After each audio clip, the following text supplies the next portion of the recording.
Inaamag at nangangamoy na ng maharang ng Bureau of Customs sa mahigit 13 milyong pisong halaga ng carrots na ipupuslit sana sa bansa mula po sa China.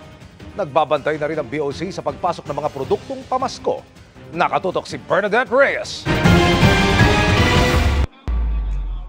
Tissue, storage box at bathroom fixtures ang deklarasyon ng consignee sa 3 container van na ito galing China.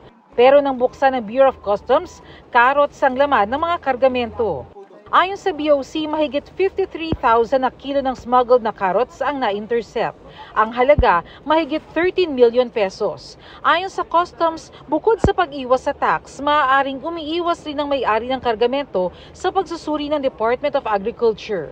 Mukhang ang ginawang modus operandi nitong mga smuggler na to, sinubukan na ipuslit itong mga smuggled carrots na to using dry containers. May layering sila. Meron ilang layers na boxes na nagko-contain ng tissue.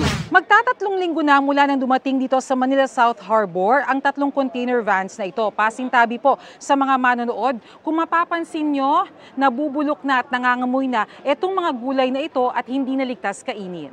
For destruction na to. Kita nyo naman, ano na yan, very hazardous na yan sa health. Punong-puno na ng mga amag, iba na yung itsura ng mga carrots. Yung lifespan nitong mga gantong agricultural products, maiksi lang yan. No? So hindi natin alam kung later on, hahaluan nila ng chemical. I-endorso ito ng Customs sa DOJ para makasuhan ng paglabag sa Anti-Agricultural Economic Sabotage Act na isang non-billable offense. Bukod sa mga pagkain, pinagtutuunan din ng pansin ng Customs ang pagpasok ng mga produktong pampasko. Mga substandard na mga ilaw at dekorasyon, tinitingnan na kagad ulit namin yan. No?